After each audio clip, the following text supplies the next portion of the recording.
الحمد لله القائل يوم تبدل الأرض غير الأرض والسماوات وبرزوا لله واحد القهار أشهد أن لا إله إلا الله وحده لا شريك له وأشهد أن محمدا عبده ورسوله اللهم صل وسلم وبارك على سيدنا محمد وعلى آله وصحبه أجمعين أما بعد فيا أيها المسلمون اتقوا الله أوصيكم وإياي بتقوى الله فقد فاز المتقون قال الله تعالى يا أيها الذين آمنوا اتقوا الله حق تقاته ولا تموتن إلا وأنتم مسلمون.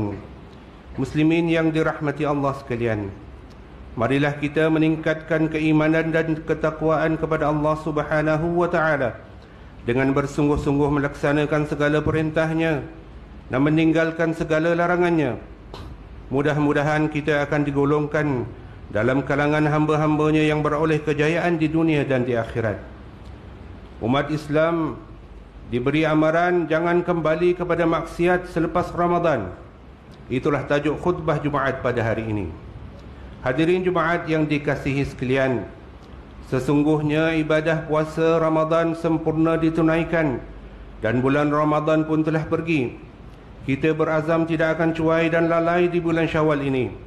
Oleh itu janganlah berubah ketaatan kepada Allah dengan kemaksiatan dengan sebab bertukar masa, keadaan dan tempat. Janganlah beranggapan bahawa Ramadan pergi maka bebas apa sahaja hendak dibuat pada bulan Syawal ini. Lupakah kita pada Ramadan yang lalu bahawa kita berdoa dijauhi azab kubur dan neraka dan mengaku takut azab siksa Allah, berazam menjaga salat fardu 5 waktu secara berjemaah, menunaikan salat Jumaat dan salat sunat, menghadiri kuliah dan tazkirah dan sentiasa membaca Al-Quran. Namun bila Syawal datang dan berlalunya Ramadan, bahawa mata, telinga, lidah, tangan, kaki, hati dan perut yang berpuasa di bulan Ramadan tetapi tidak lagi dijaga dan dipelihara apabila memasuki bulan Syawal. Banyak kemaksiatan, kemungkaran, kejahatan dan keburukan yang dilakukan oleh anggota-anggota tubuh badan ini. Sepatutnya semua anggota tubuh badan ini yang berpuasa di bulan Ramadan hendaklah terus berpuasa di bulan Syawal ini dan bulan-bulan lain dan digunakan kepada mencari keredaan dan keberkatan Allah Subhanahu wa taala. Gunakanlah mata untuk memandang wajah ahli keluarga dengan perasaan kasih sayang, merenung ayat-ayat Allah dan melihat ciptaan dan kebesaran Allah dengan rasa kagum kepada Allah. Gunakanlah telinga untuk mendengar ayat-ayat suci Al-Quran, kuliah agama dan nasihat serta ucapan yang baik. Hadirin yang dikasihi Allah sekalian, pada bulan lalu kita guna lidah untuk membaca Quran, maka janganlah berhenti lidah untuk bertilawah, berzikir dan memuji Allah, menyampaikan nasihat yang bermanfaat dan menyuruh kebaikan. Kalau kaki digunakan untuk melangkah ke masjid atau surau bagi menunaikan solat isyak dan tarawih berjamaah, maka teruskanlah melangkah kaki dengan penuh semangat menghidup dan mengimarahkan masjid dan surau. Di samping kaki dimanfaatkan untuk ziarah berhari raya bagi bertemu keluarga dan sanak saudara dan rakan-rakan. Apa yang paling penting ialah hati kita, iaitu raja segala anggota. Hati baik maka anggota lain pun baik.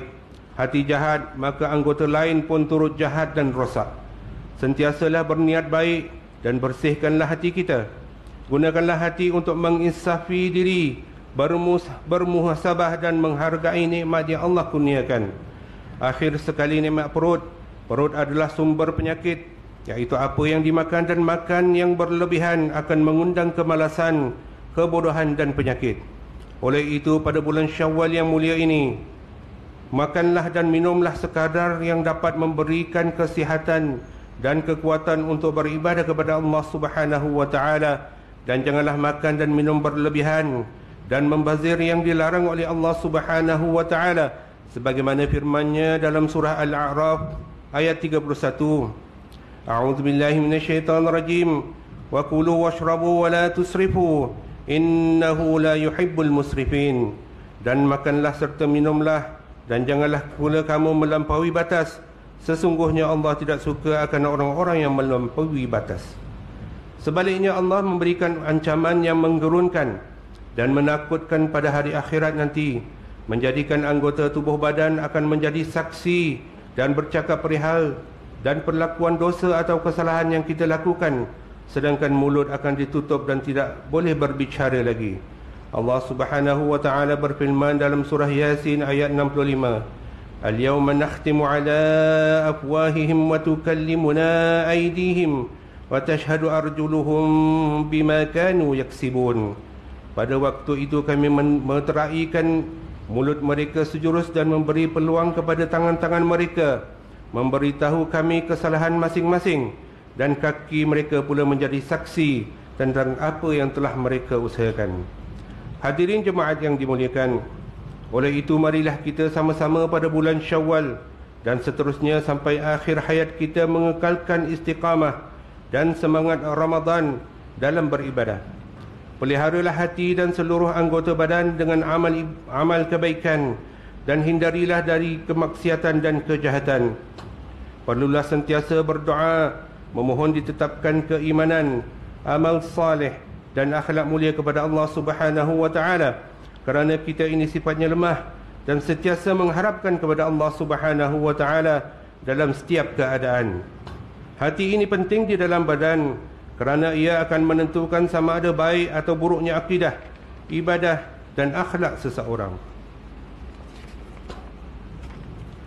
Daripada Nu'man bin Bashir, beliau berkata, aku mendengar Nabi sallallahu alaihi wasallam bersabda, Ala wa inna fil jasadi mudghah, idza salahat salahal jasadu kulluh, wa idza fasadat fasadal jasadu kulluh, ala wa hiyal qalbu. Maksudnya, ketahuilah bahawa jasad ini terdapat segumpal daging.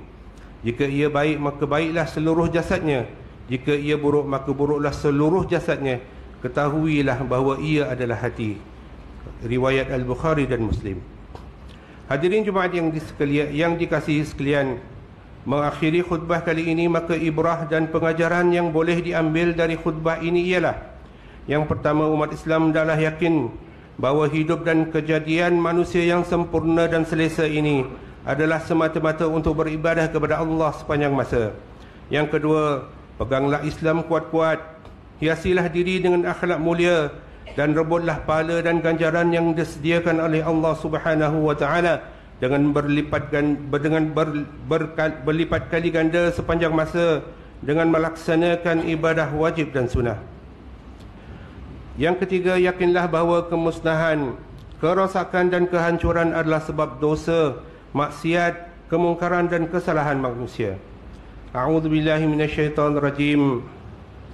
Fakullan akhadna bidhanbihi faminhum man arsalna alaihi hasiba wa minhum man akhadathu as-sayhatu wa minhum man khasafna bihi al-ard wa minhum man aghraqna wa ma kana Allahu liyadhlimahum walakin kanu anfusahum yadhlimun. Maka masing-masing kami binasakan dengan sebab dosanya, iaitu di antaranya ada yang kami hantarkan angin ribut, menghujaninya dengan batu, dan apa yang diminasakan dengan letusan suara yang menggempakan bumi, dan ada yang kami timbuskan dia di bumi, dan ada pula yang kami tenggelamkan di laut. Dan ingatlah, Allah tidak sekali-kali menganiayai mereka, akan tetapi merekalah yang menganiaya diri sendiri. Surah Al-Ankabut ayat 40. Barakallahu li wa lakum fil Qur'anil azim, wa nafa'ani wa iyyakum bima fihi minal ayati wadh-dhikril hakim, wa taqabbala minni wa minkum tilawatah, innahu huwas sami'ul alim. Aqulu qawli hadha wa astaghfirullahal azim li wa lakum wa lisairil muslimina wal muslimat fastaghfiruh, innahu huwal ghafurur rahim.